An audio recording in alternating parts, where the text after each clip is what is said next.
On today's episode, we're talking about whether we think housing prices are going down.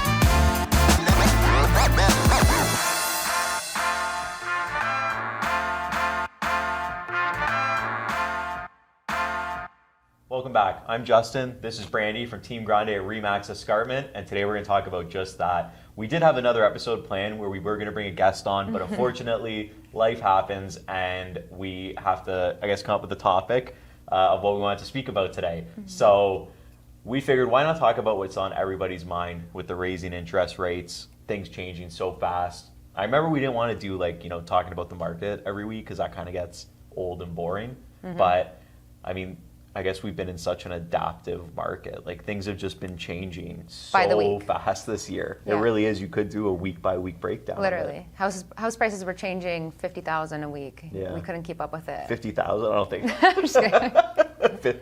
100,000 now. 100. No, but you know what? With that said, there has been a decline. Like, for instance, me and Cass, that's my wife for all the viewers out there, me and Cass went to go look at a house because we're looking to purchase an investment property. We're looking to buy something, 2 or more units. Yeah. And we looked at a 2-unit on the East Mountain, one of the East streets. And typically, if anybody's been watching the market, you know that those have been going for over $1 million. The lower end one's $1,050,000 all the way to even 1.15 we were seeing. Even non-legals. Yeah, the non-legal ones, right? Yeah. And so we went to go look at one, and it was listed at $899,000, so $900,000, and it was just sitting. They weren't even holding offers. It's just been sitting there. The agent emailed me, I think it was a couple days ago, just saying, what did you guys think? Do you guys think you'll be bringing an offer? That type of thing, because the market's just changed that much. Like, a house that I think in February would have gone over $1 million, absolutely, now is just kind of sitting there at 900. Yeah, and Justin and I were talking this morning on the phone, and I was just going through my phone log, and I'm like, the last 10 people that called me have all been agents saying, hey, are you going to bring an offer? Yeah. And 2 months ago, no way. We were begging for them to take our offer, and it's really, I've seen the tables have turned. And we've discussed on our team talks a lot about what's going on, and we keep up to date pretty well. I think originally, as it started to shift, we were kind of saying the nicer houses on the market were the ones that were going to prevail. But I have a client that's looking in the $1 million range, and those are the agents that are calling me for those offers. So I don't even think that's the case right now. And that's it. And the interest rate really is, I think, probably the biggest driving factor. Like, I know when it went up the first time, people were sort of speculating what's going to happen. Now they've raised it a second time, and people are acting like they didn't know it was going to go up a second time. But I think everybody now is saying, let's kind of sit tight and see what's going to happen. Are they going to go down? And it's going to kind of put some buyers, I think, on the sidelines. And even, we've had such an influx of listings, but I think Matt on our team was saying, and I agree with him, that probably 1 out of every 4 listings right now is listed because they're just fishing for that price from February. They're fishing for those high prices. So those are just people that are, I think that once those listings, I think they're all going to come off the market because there's just so much more selection now. Yes, and I think there's so many factors there. Is that agent managing their clients' expectations? People. But you know what? At the end of the day, we can do our best to manage them. If the client sees that their neighbor went for $1 million, then they're going to think, boom, $1 million. Doesn't matter. They don't care if it's a month apart, but you know what it is, right? We can tell people, I think, all day long that things are different. But until they get into the market and experience it, then that's a completely different thing. Like, yeah, so anyways, I just wanted to touch on the interest rates a bit because you were saying you saw a change in 2017. So I was really curious over the past, it didn't even pull that long. So there was the past 2 years, it's really shifted a lot. But if you really look at the long-term trend, I have a graph from 1975, not that we'll go that far back, that's just ridiculous. But I was looking back at 2013, 2017, and then 2021 is when it took all the dips. But every time after that, it recoiled back without going above 5. It didn't go above 5. Yeah, so. I mean, like, to give you a comparison right now, when I was talking to Davis Carroll, who was on our show a few months ago, great mortgage broker, he was telling me, you know, rates right now, they're basically pre-pandemic still. Like, we're still down below that, so it's not much different than if you were looking for a house in 2019, right? Yeah. Like, the rates aren't unreasonable. So much so, I'm pretty sure Davis said still go variable.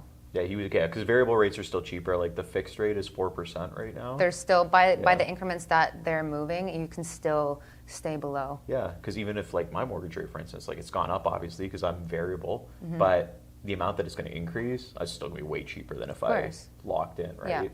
So I don't know. I'm going to ride it out. That could be the right decision, could be the wrong decision. I had bunch of my friends have been texting me like, oh, what should we do? What do I do? And they're like, honestly, I'm going to ride it out. But I've always been a risk taker, big risk taker. I mean, we don't have kids. We don't really, it's just me and Cass, so we can afford to take those risks. Same. I think it's whatever you're comfortable with. If you think you just want to know peace of mind, like this is what you're going to be paying every month, then you lock it in, right? I think if you're a buyer, this is the time for opportunity. Yeah. This is the time when... That's why we're looking. Yeah, exactly, I think right? half of our team is actually, more than half of our team is looking for investment properties right now. Yeah. So, it's pretty good. Yeah.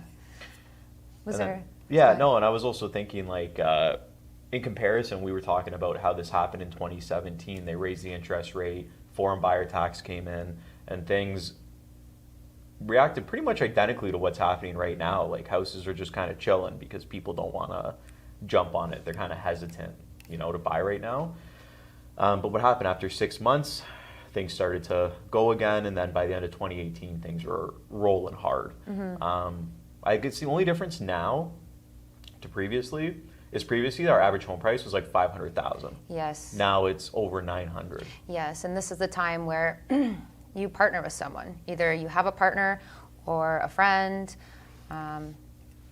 Just so you can get pre-approved for more money. But I almost bought a house with one of my friends as a first house. Yeah. Yeah. I was telling Brandy this story earlier, but one of my first house I almost bought it with a friend, and this was back, maybe 2015. It was before the first wave of craziness, and we ended up not buying because the seller changed their mind, and then he went and bought a house, and then I went. But at the time, like, we were thinking, even me, I was willing to partner with a friend to go live in a house because we both understood the importance of just getting into the market, right? And as cheesy as it sounds, like, I guess this is a huge financial industry term, but I heard it for the first time a few months ago. That Steve always makes fun of me in the office. Yeah. But time in the market is better than trying to time the market. The one thing history's shown is that real estate prices have gone up, and the longer you've been in it, the more beneficial it's been. 100%. Right. So many of these numbers are factored in to banks I don't see our economy failing. And with that said, though, it's not like things are completely dead. Like, there still are competitions because agents still are pricing low. I mean, which I think I still think the good houses, if it's priced well, it'll go. But I think the days, like the last year, you could have backed on a hydro. You could have had a house on a main street. You could have had like an unrenovated, mice-infested house, and it would have sold. Now, those houses are the ones that are struggling. Like, you know, if you're on a main street, like Stone Church or Upper Paradise or something like that, that's tougher because now people have the choice, right? Okay, so I will never forget when I went to take a client, my client Michael, I went to take him to look at a house under Burlington Bridge.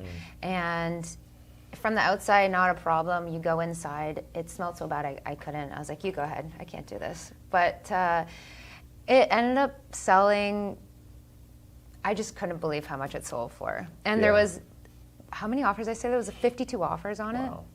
And I don't think that's going to happen anymore. Not for a bit. Not for a bit, right? I mean, never say never, right? But it's definitely a different market, for sure, in that sense. And even what we're seeing, like there was a guy in our office, I was talking to him yesterday, not going to say his name, but it was he had a client to purchase, so they need to sell. So they priced for what they wanted. They sat for, I guess, a week and a half, which in this day and age is eternity. And That didn't work. So then they lowered the price to what they thought was a low price, held offers for a week. Offer date came, still didn't get the price they wanted. So then they raised the price again, and now they've been sitting, but they got to close. They got to get on this other house. Yeah. So, I mean, it's just it's a weird time to be a seller, especially if you're expecting the prices from February.